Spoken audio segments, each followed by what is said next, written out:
Olá, eu sou José Breno e junto com Francisco Ismael vamos apresentar um seminário com o título Radiação Eletromagnética, Fotossíntese e Produção de Vitamina D na Pele. Nossa equipe é formada pela Elisa Nascimento Oliveira, Flávia Marcela de Amorim, Francisca Raíla da Silva, Francisco Ismael de Araújo dos Santos, José Breno do Carmo Souza e José Carol da Silva Souza. A dedução matemática da luz foi feita por James Clerk Maxwell em 1864. Ele demonstrou que a luz é produzida por cargas elétricas que estão em movimento. Portanto, dizemos que ela possui características de uma onda eletromagnética, que transporta energia sem transportar matéria e produz fenômenos eletromagnéticos. Todo fenômeno eletromagnético está associado a três grandezas: o comprimento de onda, que é medido em metros, a frequência, que é medida em hertz, e a velocidade, que é medida em metros. A frequência de uma onda eletromagnética está diretamente relacionada com a energia de onda. A equação que relaciona a energia com o comprimento de onda é a equação de Planck, onde c é a velocidade da luz, E é a energia em Joule, h é a constante de Planck e lambda é o comprimento de onda em metros. Existem vários tipos de radiação eletromagnética: os raios gama, raio-x, radiação ultravioleta, a luz visível, radiação infravermelho, micro-ondas e as ondas de rádio. O Sol emite radiação ao longo de todo o espectro eletromagnético, desde os energéticos raios gamas e raio-x até ondas quilométricas de rádio, passando pelo ultravioleta, a luz visível, infravermelho e micro-ondas. A maior parte da intensidade concentra-se no visível, por isso, o fato dos nossos olhos serem adaptados para enxergarem nessa faixa do espectro.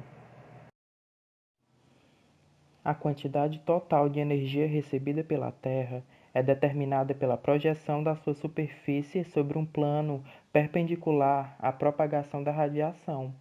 Como o planeta gira em torno de seu eixo, esta energia é distribuída, embora de forma desigual, sobre toda a sua superfície. Toda a radiação emitida pelos raios solares passa pelas 5 camadas da atmosfera: a exosfera, termosfera, mesosfera, estratosfera e troposfera. Somente uma fração atinge a superfície terrestre, devido à reflexão e à absorção dos raios solares ocorrido na atmosfera.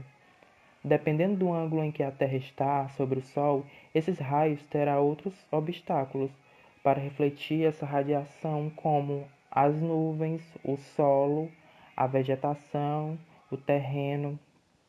E antes de atingir o solo, a intensidade, a distribuição espectral e angular são afetados por meio da interação com a atmosfera devido aos efeitos da absorção e espelhamento.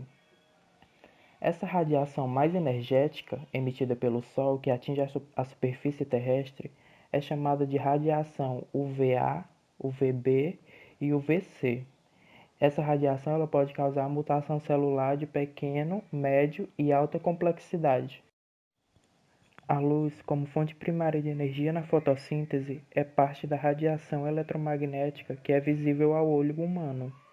A luz visível tem comprimento de onda que vão do violeta, com cerca de 380 nanômetros, ao vermelho, com 700 nanômetros. Essa faixa do espectro de radiação eletromagnética também é chamada radiação fotossinteticamente ativa.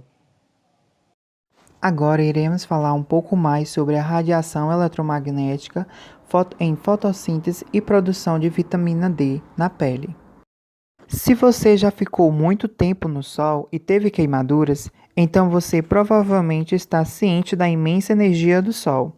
Infelizmente, o corpo humano não pode fazer muito uso da energia solar, considerando que é capaz de produzir apenas um pouco de vitamina D, que é uma vitamina sintetizada na pele na presença de luz solar.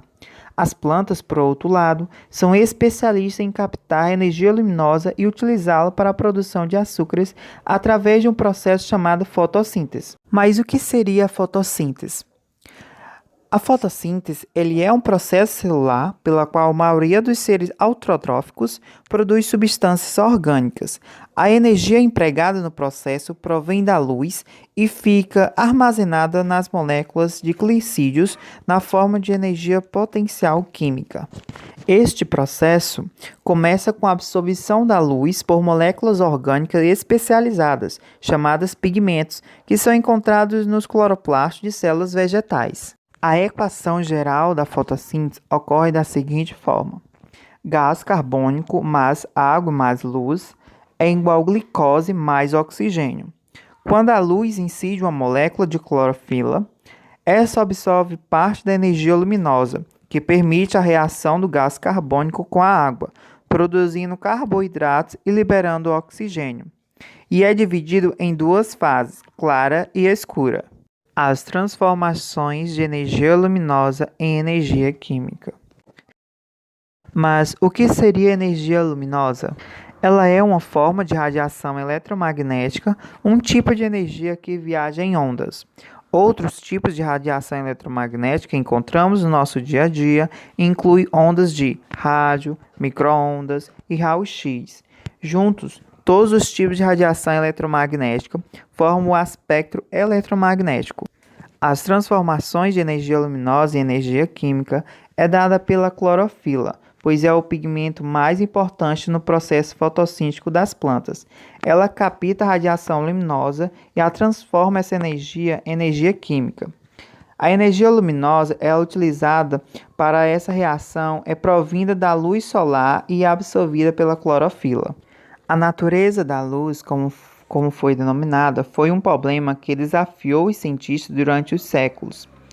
A teoria quântica, desenvolvida na década de 1920, passou a considerar a luz como um fenômeno peculiar, que possui tanto propriedades de ondas eletromagnéticas quanto de partícula. O aspecto de luz visível e fotossíntese. A primeira demonstração de que luzes de diferentes comprimentos de onda têm efeitos diversos na fotossíntese foi realizada em 1883 pelo britânico-alemão Thomas Engel. Ele utilizou filamentos de uma alga e bactérias aeróbias móveis, que são atraídas pelo gás oxigênio. Na imagem abaixo, vemos que os aspectos que correspondem ao comprimento de ondas adequadas para a fotossíntese faz parte do espectro de luz visível, que se encontra entre 400 nanômetros e 700 nanômetros. O espectro de absorção mostra a quantidade de energia luminosa captada ou absorvida por uma molécula ou substância em função do comprimento de onda da luz. Os pigmentos fotossintetizantes e fotossistemas.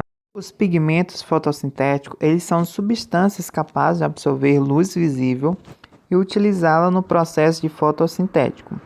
Os mais importantes são as clorofilas e os carotenoides. A clorofila A, ela participa diretamente das reações luminosas. Ela absorve as cores azul, violeta e vermelho, mostrando que a cor verde é a menos eficaz na fotossíntese, pois ela é refletida. E está presente em todos os seres fotossintetizantes, eucariontes e nas cianobactérias. Já a clorofila B, ela absorve comprimentos levemente diferentes da clorofila A, na região do vermelho e azul, e está presente nas plantas, algas verdes e euclenas. Age como pigmento acessório, absorvendo a luz e transferindo para a clorofila A. Já os carotenoides absorvem luz violeta e azul esverdeada. Tem papel acessório na fotossíntese, pois, assim como a clorofila B, ele transfere energia para a clorofila A, aumentando o aproveitamento da luz no processo.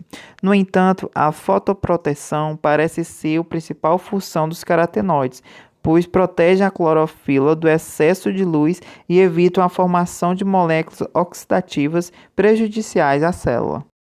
Vale destacar que quando um fato com comprimento de onda apropriado, se for absorvido por um cloroplasto ou por uma bactéria fotossintetizante, é convertido em energia química.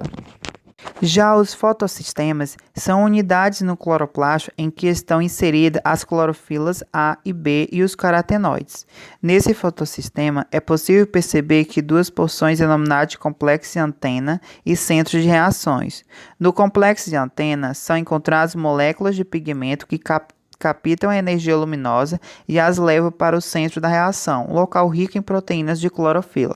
Como podemos perceber na imagem, na membrana antilacóide e nos cloroplastos, as moléculas de pigmento fotossintetizantes encontram-se presas às proteínas presentes na bicamada lipídica, formando unidades de captação de luz denominadas de complexos de antena. A excitação da clorofila ocorre quando absorve fótons com comprimentos de onda adequado ou quando recebe energia de um pigmento acessório. Uma molécula de clorofila se torna excitada. Fotofosforilação acíclica e fotofosforilação cíclica. Os fotossistemas Psi e Psi.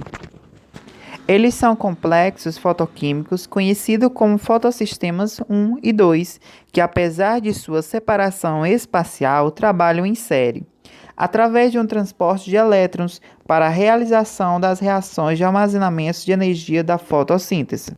Com os trabalhos do biofísico norte-americano Robert Emerson, de 1903 a 1959, na década de 1940, revelaram que era possível aumentar a taxa de fotossíntese se o organismo fotossintetizante fosse iluminado simultaneamente com luz de comprimentos de onda de 700 nanômetros e com luz de comprimentos de ondas mais curtas. A fosforilação acíclica ela é uma reação da fase clara ou fotoquímica da fotossíntese em que uma molécula de ATP ela é transformada em ATP, sem que os elétrons libertados da clorofila regressam a ela. O processo ocorre, como vemos na imagem, com a participação de dois pigmentos, o P700 e P680, e é de moléculas de água, ao serem atingidos por fótons. Os pigmentos e as moléculas de água liberam elétrons carregados de energia. Os elétrons do P700 são recolhidos pelo íons H+ da água, formando H2, que são recolhidos pela NATP+, formando NATP, além de íons em solução. O fotossistema 1 recebe elétrons do fotossistema 2, deixando-o com deficiência de elétrons, neutralizada pelos elétrons originados na fotólise da água. Os elétrons recebidos pelos P700 é liberado por P680 passam até de serem absorvidos por uma cadeia de aceptores intermediários de elétrons, liberando em seu caminho energia que é absorvida por um ATP mais P, transformando-o em ATP e armazenando a energia gerada pelo processo. Já a fotofosforilação cíclica, ela é uma reação que ocorre na fase clara da fotossíntese e necessita diretamente da energia luminosa. Ocorre nos tilacoides dos cloroplastos. O processo, como vemos na imagem, ocorre da seguinte forma. Ele pode ser entendido de uma forma simplificada quando ocorre a excitação dos cloroplastos pela luz. Liberam elétrons E-, onde são capturados pela adenosina disfosfato ou ATP, que se liga a um PI, fosfato inorgânico, gerando adenosina trisfosfato ou ATP. Produção da vitamina D na pele. Durante a exposição solar, os raios UVP penetram na epiderme, a camada mais superficial da pele, e produzem uma reação fotoquímica, cujo resultado é a produção de vitamina D. Ela cai na circulação sanguínea e passa por uma ativação no fígado e posteriormente nos rins. A vitamina D é um hormônio esteroide cuja principal função é a regulação do metabolismo ósseo. É produzida de uma forma endógena nos tecidos cutâneos após a exposição solar, bem como obtida pela ingestão de alimentos específicos ou por suplementação. Os receptores da vitamina D estão presentes em vários tipos celulares. Em caso de exposição prolongada à radiação, existe mecanismo intrínseco de regulação da produção cutânea, que previne a superprodução e consequente intoxicação pela vitamina D endógena. E qual órgão produz a vitamina D? Pois bem, a vitamina D, apesar de ser encontrada nos alimentos, é conseguida pelo nosso organismo principalmente por meio da sua síntese na pele. Como é a produção da vitamina D na pele? Cerca de 80% da vitamina ela é produzida na pele após a exposição à radiação ultravioleta B. Algumas doenças impedem o metabolismo da vitamina D, como doenças como celíaca e insuficiência renal crônica, onde ocorre a absorção da vitamina D. A vitamina D ela é lipossolúvel, ou seja, para ser absorvida no intestino precisa de presenças de gorduras quando adquirida por meio de alimentos. Entretanto, como a principal fonte de vitamina D é a nossa pele, o ideal é tomarmos sol sem filtro solar por pelo menos 20 minutos por dia, preferencialmente no início da manhã e no início da tarde. A vitamina D ela é um hormônio que regula a quantidade de cálcio e fósforo em nossos organismos, aumentando a absorção desses sais minerais no intestino, e é responsável pela saúde dos nossos ossos e tem um papel importante na força muscular. Aqui se encontram as referências bibliográficas. Espero que todos tenham compreendido o conteúdo de melhor forma possível. Forte abraço!